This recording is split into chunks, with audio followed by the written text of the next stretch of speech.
how to copy link of any particular message or post which have been posted in your Teams channel. So hey guys, welcome to this tutorial. In this tutorial I'll be guiding you through the exact steps on how you can copy the message or copy the link to the particular message which has been posted on our channel.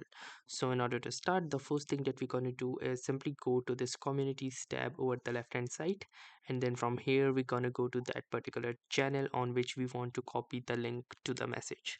So I have selected this general discussions, which is a channel in this particular community called YouTube. And now in this particular channel I'm going to find that particular message to which I want to copy the link of. So let's say I want to copy the link for this particular message, which is more of an announcement. So I can simply right click onto this, and from here I have the second option that says copy post link. So I can simply copy the link and you can see copied to clipboard. So now once the link has been copied, I can simply paste it to wherever I would like I am doing this right here, and then I can send it as well. So that's how easily you can copy link to the messages in the channel which have been posted. So that was all for this tutorial. Thanks for watching and have a nice day.